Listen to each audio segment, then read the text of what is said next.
Studio মাস্টারের DJ 4000। তো অনেক পুরনো অ্যাম্প্লিফায়ারটি দেখে আপনারা বুঝতে পারছেন। এটা বহুত বছর আগে, অনেক বছর আগে আমি একবার রিপেয়ার করেছিলাম। তো এটার মধ্যে সমস্যা হয়েছে, জোন এ ফুল শর্ট হয়ে গেছে। তো মসফেট ট্রানজিস্টার সবই কেটে গিয়েছিলো, তো আমি চেঞ্জ করে দিয়েছি সব কিছুই। এখন সব কিছুই ওকে আছে। বাট এটার মধ্যে যে মসফেট লাগে আপনাদের দেখিয়ে দিই। এটার মধ্যে মসফেট লাগে এখানে লাগানো হয়, আমি লাগিয়েছি IRF 9540N। এটা অরিজিনাল মসফেট, দেখে আপনারা বুঝতে পারছেন কোয়ালিটি। আর নিচে পেয়ারে লাগে যেমনটা এই সাইডে আছে দেখুন, এটা হচ্ছে IRF 640N। এটা কিন্তু এই ডিজে সিরিজে, স্টুডিও মাস্টার ডিজে সিরিজের 4000 এইভাবে করা থাকে। একটা পি চ্যানেল, একটা এন চ্যানেল, দুটো মসফেট থাকে। আর এদিকে 1943 5200 যেরকম ট্রানজিস্টার আমাদের নর্মালি 5200, আর নিচে 1943, তো এরকমই থাকে। এটার মধ্যে আগে যেখানে রিপেয়ার হয়েছিল এই 9540 দেখাচ্ছে আপনাদের, যেখানে রিপেয়ার হয়েছিল 9540 লাগিয়েছিল এই যে 9540 এগুলো লাগানো ছিল, শর্ট হয়ে গেছে ফুল।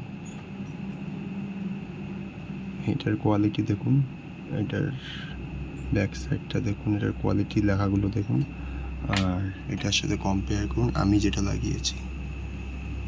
এটার লেখাগুলো জাস্ট দেখুন, আলাদা পাশাপাশি রাখলে আপনারা বুঝতে পারবেন অরিজিনাল ডুপ্লিকেট।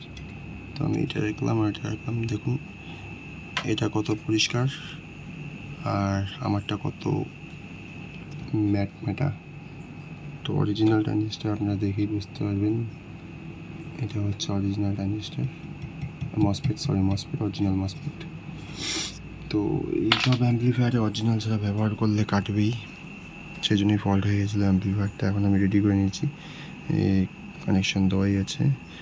তো সিরিজ লাইনে টেস্ট করে নিচ্ছি প্রথমে, অন করে নিলাম, সিরিজ বাল্ব জ্বললো, দুই সাইডে প্রোটেকশন জ্বলছে, একসাথে দুটো প্রোটেকশন চলে গেল, একদম ওকে। সিরিজ বাল্ব জিরো, একদম জিরো, সামান্যও নেই, মানে একদমই নেই। দেখুন অ্যাক্টিভ, কোনো কোনো ক্লিপ কিছু নেই, এটা লাইটে আলাদা দেখা যাচ্ছে, কিচ্ছু নেই। তো এই সেটটা আমি কানেকশন করে রেখেছি, দেখুন কানেকশন দেওয়াই আছে। কিছুটা সাউন্ড দিয়ে নিলাম, এতটা দিয়ে নিলাম, আমার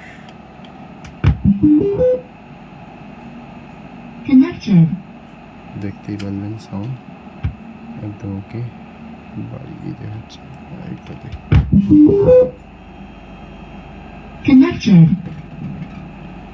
তো একদম ওকে আছে অ্যাম্প্লিফায়ারটি। এই সেট তো ওকে ছিলই, ভোল্টেজ টেস্টিং হয়ে গেছে কমপ্লিট, ডেলিভারি দেওয়ার জন্য রেডি।